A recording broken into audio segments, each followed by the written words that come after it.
Eu vou substituir o Flávio como o único candidato de direita nessa eleição. E assim eu sou e assim me colocarei no segundo turno. Eu me posiciono sobre os erros dos demais e apresento soluções sobre tudo. Então, quando eu vou para o Nordeste, eu trago uma posição otimista sobre o futuro do Nordeste. Eu vou falar, por exemplo, sobre como industrializar a região, como transformar lá num polo de data center, como investir em energia. Então, eu admiro esse tipo de coragem que ele teve. Acho uma coragem realmente admirável e eu gostaria que os pré-candidatos do Brasil adotassem essa postura de falar a verdade, doa quem doer. E aí, eles são o carrapato no boi. O carrapato tá matando o boi. E o carrapato no Brasil até tem uma consciência. Às vezes ele acorda e ajuda em umas reformas. O Paulo Marçal, ele era um aventureiro numa eleição, falando absurdos, sem proposta concreta nenhuma. Chama atenção que o senhor aparece na última pesquisa Quest pontuando melhor do que alguns ex-governadores. O senhor tem um desempenho importante no último levantamento de segundo turno, ganha pontos relevantes, enquanto os outros não estão conseguindo crescer. Ao que o senhor atribui esse desempenho? Primeiro eu vou começar concordando com o ponto que foi colocado na análise inicial, que, de fato, o nome de terceira via não tem muita chance. Eu não sou da terceira via, eu vou substituir o Flávio como o único candidato de direita nessa eleição. E assim eu sou e assim me colocarei no segundo turno. A segunda coisa, eu não fico surpreso por estar à frente dos governadores, simplesmente porque eu sou um pré-candidato hoje superior a eles. Então é natural, não apenas me comunico melhor, eu sou presidente do meu próprio partido, os demais pré-candidatos eles, infelizmente, têm que se submeter a decisões erradas que vêm dos partidos deles. Então, eu acho que era um caminho natural. Na verdade, eu não estou surpreso com essa pesquisa e nem concordo com o resultado dela. Porque, tranquilamente, eu tenho muito mais do que 3 pontos percentuais hoje na preferência do brasileiro. Mas ao que o senhor atribui? O senhor está tendo um desempenho melhor do que governadores que governaram estados importantes, que já teriam um recall do público? A qual tipo de estratégia, a forma com que o senhor está se apresentando? Como que o senhor está se colocando, que está tendo essa familiaridade com as pessoas? É o que eu disse, eu sou um pré-candidato superior. Quando eu digo superior eu apresento um conjunto de propostas melhores, eu realmente rodo o Brasil e vejo os problemas reais do Brasil. Eu, em vez de ficar, ora, xingando Lula ou puxando o saco do Bolsonaro, como infelizmente fazem os demais pré-candidatos, eu me posiciono sobre os erros dos demais e apresento soluções sobre tudo. Então, quando eu vou para o Nordeste, eu trago uma posição otimista sobre o futuro do Nordeste. Eu vou falar, por exemplo, sobre como industrializar a região, como transformar lá num polo de data center, como investir em energia. Quando eu vou para o Sul, eu vou falar do problema do Pacto Federativo, da ausência de investimento em estradas para o agricultor no Sul. Quando eu vou para o Rio de Janeiro, eu falo do problema das favelas, do crime organizado e trago sempre soluções. Ao invés de ficar nessa energia negativa, nessa briga meio inútil que a gente vê na política brasileira, eu trago propostas. Ao fazer isso, as pessoas começam a reconhecer. Primeiro os mais jovens e depois o montante geral da população. Então, eu acho esse um processo natural. Porque, na prática, ninguém está fazendo isso. Eu fico surpreso que partidos que têm tanto dinheiro, fundo partidário, etc., não consigam fazer o básico. Eu só estou fazendo o básico, então não fico surpreso. Candidato, o senhor disse que só vai substituir Flávio Bolsonaro.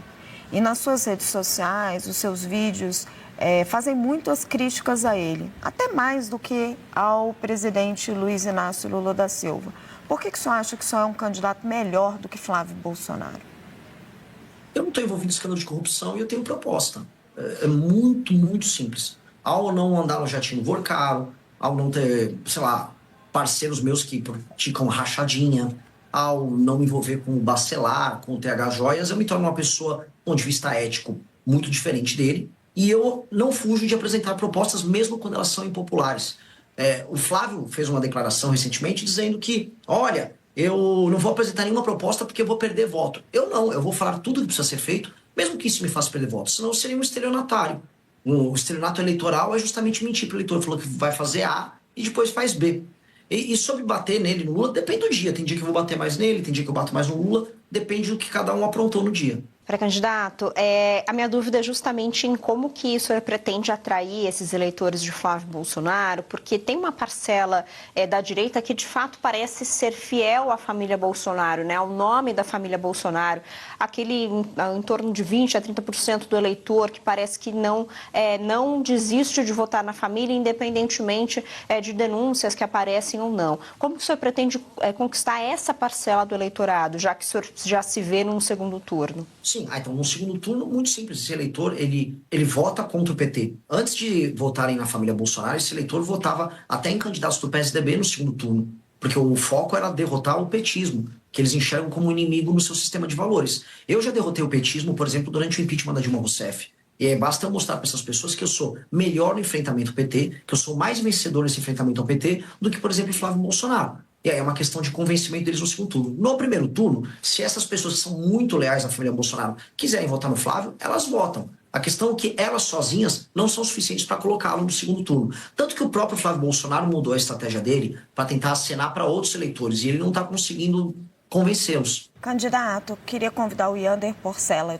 Eu tenho mais perguntas, mas queria convidar primeiro o Yander Porcela para fazer uma pergunta. Yander. Candidato, boa tarde. Eu queria saber um pouco mais sobre o que o senhor pensa de economia. Caso seja eleito presidente, o senhor defende uma agenda mais liberal? Defende, por exemplo, privatizações, privatização da Petrobras, dos Correios, das estatais em geral? Como que o senhor está fazendo esse programa em relação à economia? Primeira coisa, o Brasil tem um grave problema fiscal. A pessoa que está me ouvindo em casa tem que entender. Hoje os juros estão altíssimos, muito, muito altos. E os impostos estão altos e se a gente olha a inflação, ela voltou a subir. Isso gera basicamente um empobrecimento geral da população. Isso dá porque o governo está gastando mal, está gastando demais e a tendência é que as contas públicas estourem. Portanto, eu vou ter que fazer o que todo brasileiro está fazendo em casa agora. Eu vou ter que cortar despesa.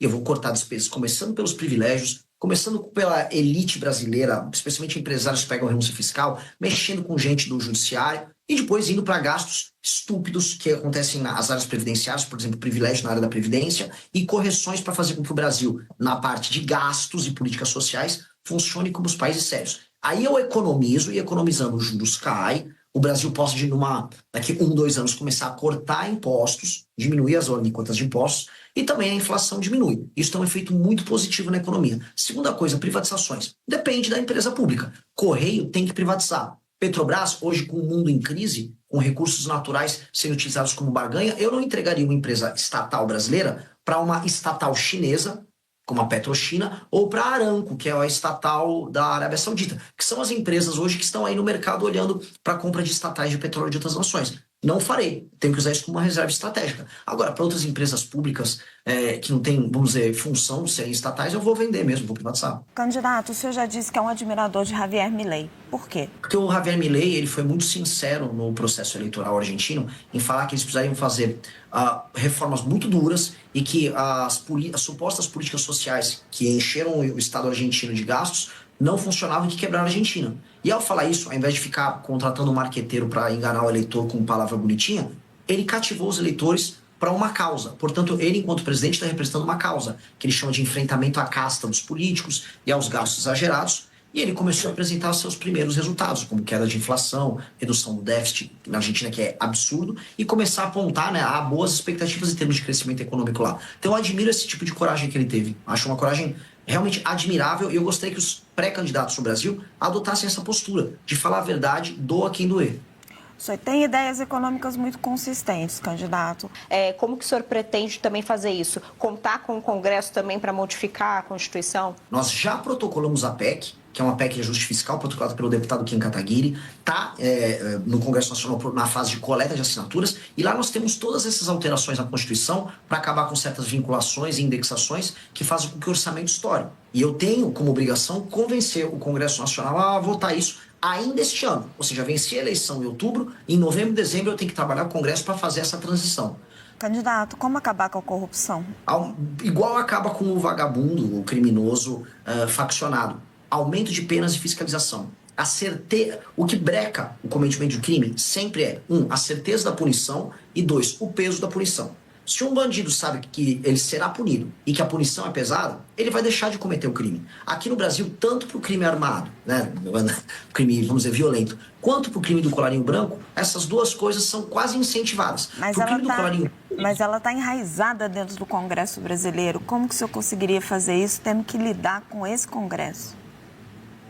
Passo a passo e com apoio popular, e entendendo que nem todo o Congresso é composto de vagabundos. Por mais que hoje, e assistindo, vamos dizer, as pautas bombas que passam, a gente perca completamente a fé no Congresso Nacional. Eu entendo que, vencendo a eleição, eu estabelecerei, no processo eleitoral, o espírito do tempo no momento das eleições. Ou seja, o Congresso Nacional, em alguma medida, será influenciado pela agenda que o presidente da República levou à frente. Foi assim quando o Bolsonaro, por exemplo, venceu em 18, havia um espírito do tempo ao redor dele. Isso vai ajudar a pautar algumas pautas que são prioritárias. Dentre elas, por exemplo, o retorno à prisão na segunda instância. a separação do foro privilegiado do STF. A gente sabe muito bem que esses mesmos políticos corruptos se utilizam de escritórios amigáveis a certos ministros do STF e também do STJ e também de relações próximas para nunca serem punidos. A PGR virou uma engavetadora também, né, ao longo dos últimos anos. Então, nós temos claramente um modelo de impunidade envolvendo a política brasileira. Só que isso passa a política brasileira. Isso envolve parte do empresariado, que eu vou chamar de corrupto também. Isso envolve todos os tipos de crimes de colarinho branco que quase hoje não tem punição. Há uma certeza de impunidade para eles. Candidato, eu queria falar de governabilidade.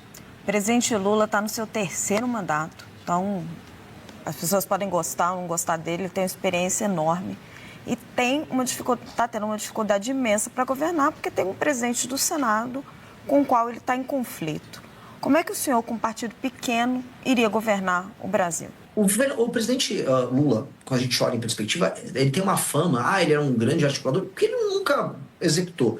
Ele sempre tentou comprar o Congresso. O Lula tentou comprar o Congresso no mensalão, depois com o Petrolão. E a diferença que ele está tendo agora, nesse mandato em que ele tem mais dificuldade, é simplesmente porque agora as emendas ficam à disposição dos parlamentares por conta do orçamento secreto. E aí ele não tem esses instrumentos. Ou seja, ele nunca foi um líder político bom o suficiente para cativar, através do seu projeto, os partidos a se juntarem ao seu governo. Hoje, naturalmente, é uma dificuldade muito grande por conta do orçamento secreto. E eu acho que ele tem que acabar. E nesse ponto, eu converso e dialogo com o STF, inclusive com o Flávio Dino, que é do campo político oposto ao meu, mas que hoje é ministro supremo, porque o Flávio Dino está lá, nesse instante, tentando mexer nos golpes e crimes tocados por parlamentares no orçamento secreto. Então, acho que o STF tem que disciplinar, junto com o governo federal, essa questão, para parar de existir essa chancela ao centrão de usar o orçamento brasileiro como ele quiser, e aí ficar apenas botando uma faca no pescoço do presidente, não importa se de direita, de esquerda, de centro.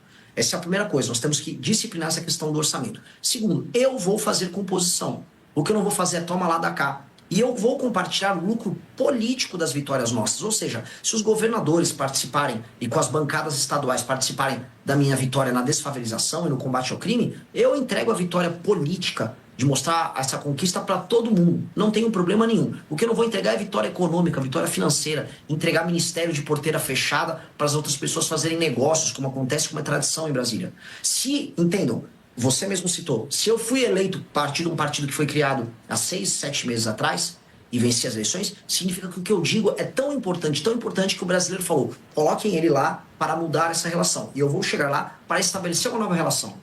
E eles vão ter que se ajustar a essa nova relação. Até porque o Brasil está quebrando. Até porque o modelo de roubalheira com emendas, que boa parte desse Congresso faz, e a gente sabe que essa é a base daquilo que a gente chama de política lá em Brasília, ele já ficou impossível, inviável. O Brasil está indo para uma crise fiscal que em 2007, 2028, ele quebra. E aí, eles são o carrapato no boi. O carrapato está matando o boi. E o carrapato no Brasil até tem uma consciência. Às vezes ele acorda e ajuda em umas reformas. Aconteceu isso na reforma da Previdência, nas reformas do governo Temer, aconteceu no governo de Itamar. Então, assim, chegou o momento da gente botar a consciência no carrapato e depois disciplinar o carrapato para ele parar de sugar tanto o sangue do boi, que infelizmente é o Brasil.